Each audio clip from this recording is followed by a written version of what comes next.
요한복음 17장 17절입니다.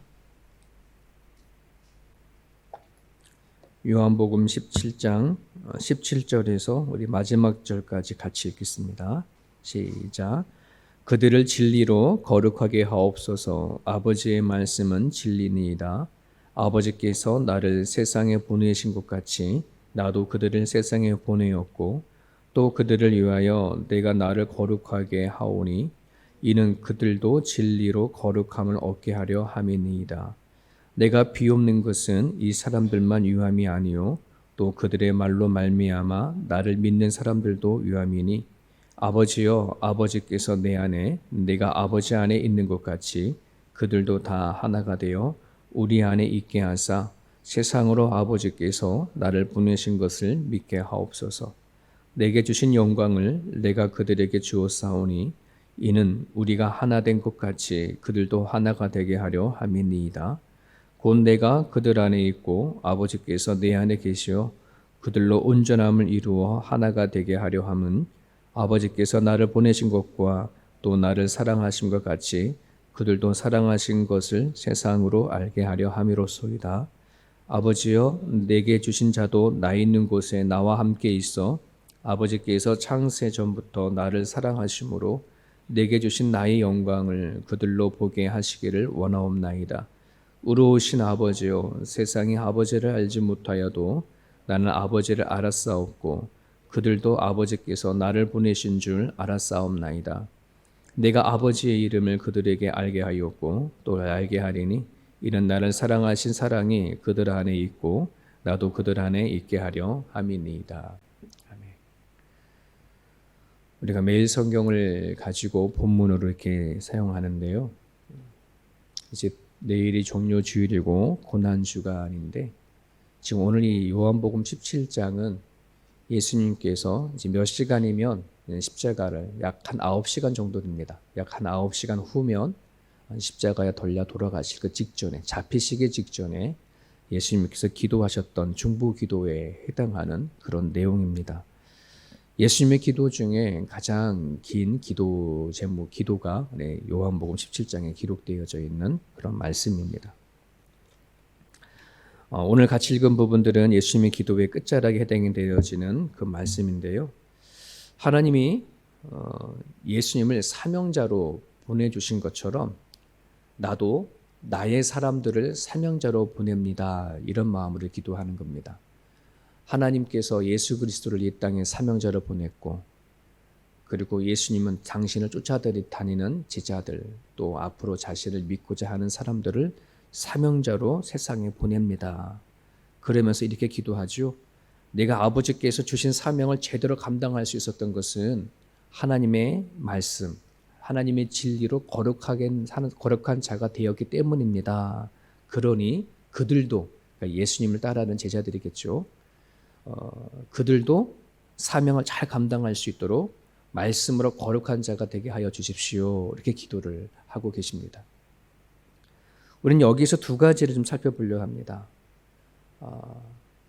예수님이 받은 사명 그리고 또 오늘 예수님을 통해서 우리가 받은 사명이 과연 뭔지 그리고 말씀으로 거룩하게 되어진다는 것이 구체적으로 뭔지를 살펴보려고 합니다. 예수님이 십자가에 못 박혀 돌아가시는 것 이게 아마 예수님이 받은 사명일 겁니다. 이 땅에 오셔서 하나님이 어떤 분이신지 왜 자신을 이 땅 위에 보내주셨고 십자가를 지게 하셨는지 하나님을 알게 하는 것이 예수님의 사명이었습니다. 자, 마찬가지로 오늘 우리들도 예수 그리스도를 믿는 모든 사람들은 예수님처럼 다 사명자입니다. 부르심을 받은 사람이고 사명자인데 그것이 뭔가 하는 부분들입니다. 골로새서 1장 24절에 보면 바울은 자신이 받은 사명을 이렇게 표현하고 있습니다.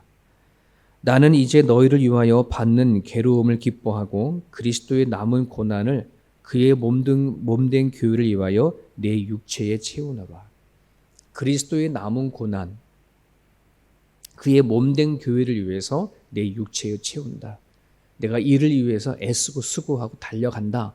이제 그렇게 바울이 고백을 했습니다.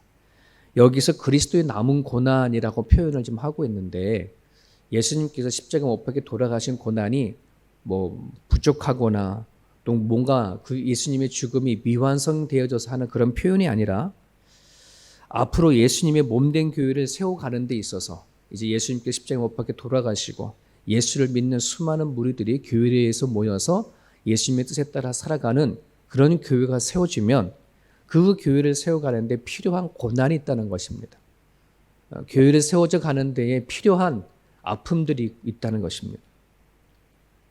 그것을 바울은 자신이 짊어지겠다 하는 그런 사명이고 그런 고백입니다. 바울에게 비록 하나님의 교회를 세워가는 데 있어서 괴롭고 또 힘들고 지치고 어렵다 할지라도 본인이 예수님의 고난에 동참하는 마음을 가지고 지고 살겠다 하는 그런 고백인 겁니다. 나는 죽고 예수를 살고자 원하는 세움교회를 세워가는 거 저절로 이루어지는 것이 아니겠죠. 교회는 항상 아픔이 있습니다. 고난이 있습니다.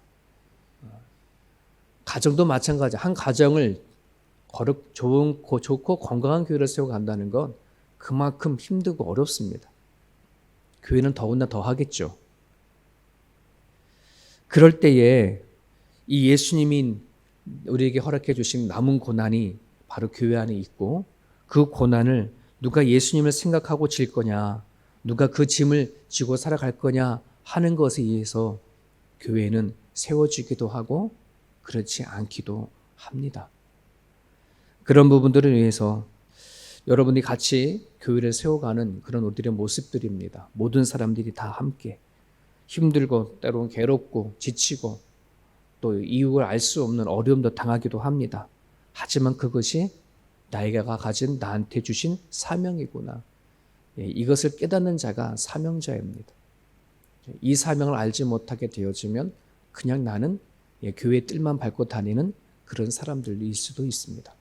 같은 그리스도인이요 또 같은 세움 교인이지만 내가 이 교회를 세워가는 데 있어서 내가 사명을 받냐 안 받냐 하는 것은 각각 개인의 몫이라고 생각이 되어집니다.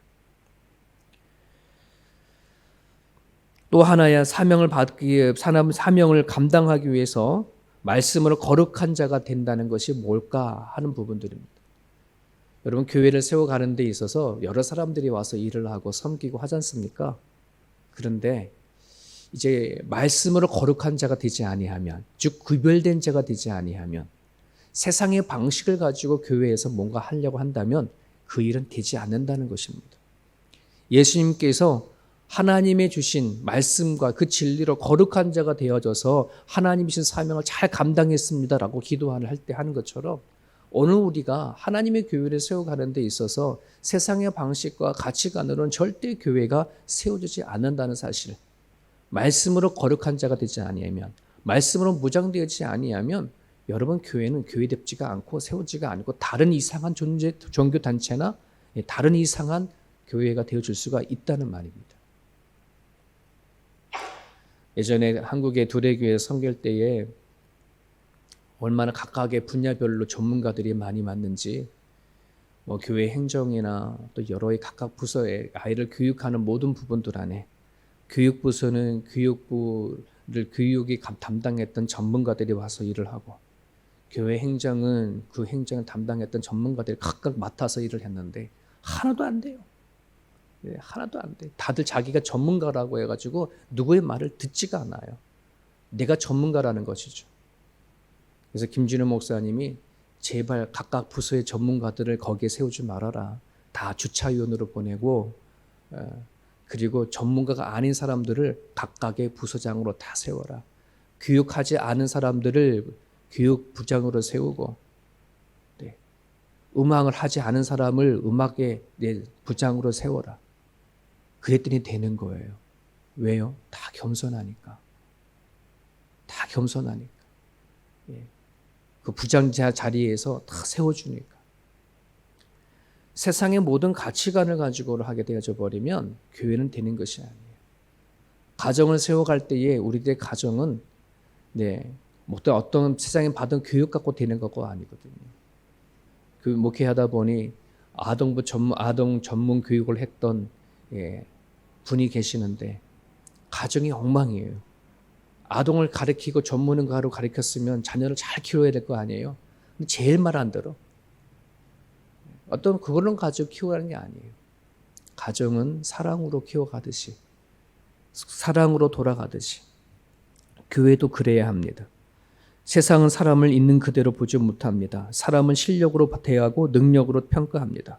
하지만 교회는 그 사람 있는 그대로 받아들이고 사랑하고 품습니다. 그래야 교회는 되어집니다. 말씀으로 거룩한 자가 되어진다는 건 하나님의 주신 가치관을 가지고 교회를 세운다는 사실을 우리가 기억하고 나갔으면 좋겠습니다. 계속해서 말씀을 보면 20절에 예수님은 하나님께서 자신에게 주신 사명을 위해서 또 한 번 간구하고 기도합니다. 그 간구가 뭐냐면 21절입니다. 아버지여, 아버지께서 내 안에 내가 아버지 안에 있는 것 같이 그들도 다 하나가 되어 우리 안에 있게 하사 세상으로 아버지께서 나를 보내신 것을 믿게 하옵소서라고 그렇게 기도를 하고 있습니다. 우리 어저께도 예수님께서 기도하는 부분들은 세 부분을 갖추고 말씀을 드렸는데 앞절에 보면 예수님이 똑같은 말씀으로 기도하시는 게 있거든요. 우리가 하나 되어진 것처럼 나의 사람들이 하나 되게 해달라고 하는 기도를 하는데요.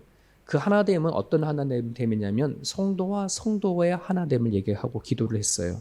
하지만 이 부분은 하나님과 우리와의 하나됨을 더 이야기하는 것입니다.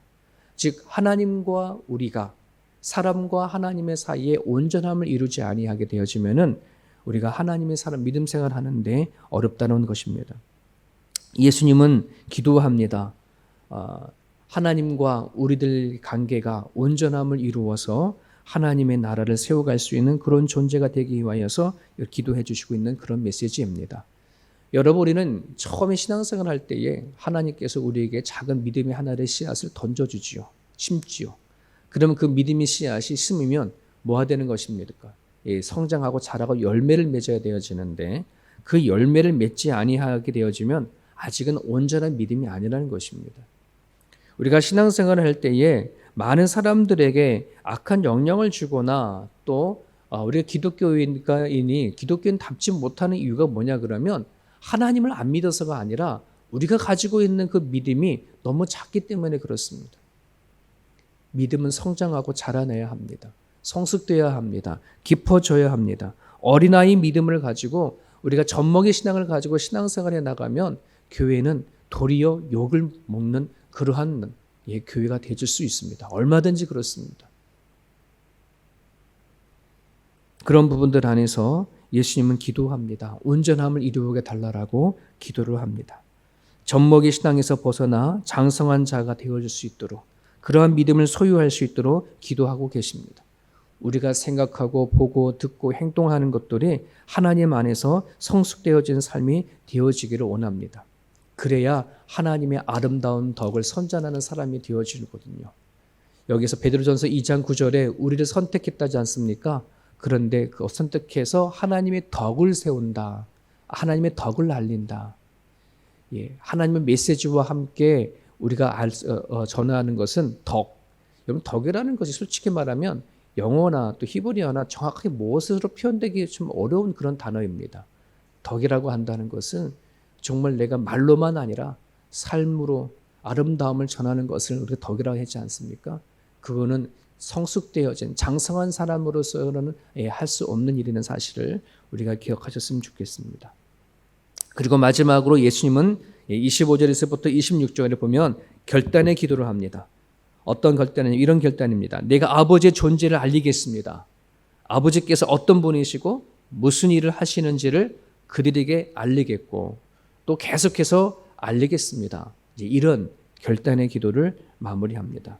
그래서 나를 사랑하는 아버지의 사랑이 그들에게도 있게 하겠습니다. 그들에게라는 말은 당신을 쫓아다니고 예수를 믿는 사람들 얘기하죠. 예수님의 기도 안에 이런 결단이 있습니다. 여러분, 우리가 하나님 앞에 기도를 할 때에 우리는 간구는 참 많이 하거든요. 또 감사하다라는 기도는 참 많이 하는데 우리는 때로는 결단하는 기도가 좀 필요하겠다 생각을 합니다. 하나님, 이렇게 살겠습니다. 이렇게 하겠습니다. 이렇게 하도록 노력하겠습니다. 그 결단이 우리의 기도에게는 좀 필요하지 않을까 이런 생각을 하게 됩니다. 예수님은 결단하는 겁니다. 내가 하나님이 어떤 분이신지, 무슨 일을 하셨는지, 나를 통해서 어떤 일을 하고자 하시는지를 내가 알려서 나를 믿고 나를 쫓아오는 사람들에게 하나님의 사랑을 알도록 하겠습니다 하셨던 것이 예수님의 기도의 마무리입니다. 마을 장들에게 6가지 기도 제목을 드리면서 마을 모임을 갖게 되면 꼭 식구들에게 알려달라고 하는 6가지 기도 제목을 드린 적이 있습니다. 성령을 깊이 알 수 있도록 기도 제목을 주십시오. 두 번째는 하나님의 부르심이 얼마나 큰지, 하나님의 사이즈가를 알게 달라고 기도해달라고 말씀을 드렸고, 세 번째는 우리가 하나님이 주신 기업이 얼마나 풍성한지를 알게 달라고 또 부탁을 드렸어요. 네 번째는 속사람이 강건하게 달라고, 다섯 번째는 예수님이 항상 마음에 계시게 달라고, 여섯 번째는 하나님의 사랑의 그 넓이와 길이가 높이가 어떠한지를 알게 해달라고 그렇게 기도를 제목을 드렸습니다. 여러분, 어쨌거나 사람은요, 나이가 태어났을 때부터 죽을 때까지 사람이 원하는 것이 있습니다. 그게 사랑입니다. 남자든 여자든 차별 없이 누구나 할 것 없이 사랑받기를 원하고 살아가는 것이 우리들이거든요. 그런데요, 그 사랑이 하나님부터 오는 사랑을 우리가 받지 못하게 되어지면 사랑할 수도 없고 사랑받을 수도 없는 그런 존재입니다. 그런 부분들 안에서 하나님의 사랑이 얼마나 넓고 깊이가 있는지를 깨닫고 나아갈 때에 진짜 우리는 행복할 수 있고요, 살아가는 삶의 의미가 분명히 있습니다.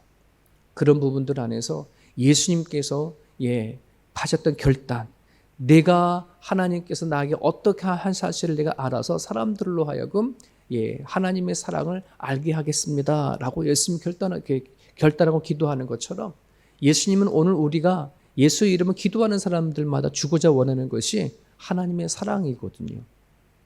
여러분, 기도를 하면 할수록, 기도를 많이 하면 할수록 우리에게 생기는 것이 하나님의 사랑이라는 사실을 여러분들이 기억하시고, 여러분들이 남은 이 삶들 살아갈 때에 여전히 우리 가운데 깊으신 하나님의 사랑을 알게 달라고 이 아침에 기도해 주셨으면 좋겠습니다. 오늘 주신 말씀 붙잡고 이 시간 기도할 때에 이렇게 기도하겠으면 좋겠습니다. 우리들의 사명, 예수님의 몸된 교회를 세워가는 데 있어서 마땅히 교회는 어렵고 힘든 부분들이 있는데 과연 그거를 누가 짐을 질까? 누가 그 고난에 동참할까? 라고 예수님은 또 하나님은 질문을 던지십니다. 그 질문에 우리가 답할 수 있었으면 좋겠습니다. 특별히 새벽 예배를 문을 두드리는 여러분들이 하나님 앞에 나아가면서 기도했으면 좋겠습니다. 두 번째는 하나님과 온전함을 이루어져서 젖먹의 신앙에서 벗어나서 장성한 자의 그리스도인이 되어줄 수 있도록 여러분들을 기도해 주시고요. 좀 전에 말씀드렸던 하나님의 사랑의 넓이와 길이와 높이가 깊이가 어떠한지 깨달아 알아서 정말 그리스도의 사랑으로 살아갈 수 있게 달라고 이 아침에 기도해 주시길 바랍니다. 자유롭게 기도하시다가 돌아가시길 바랍니다.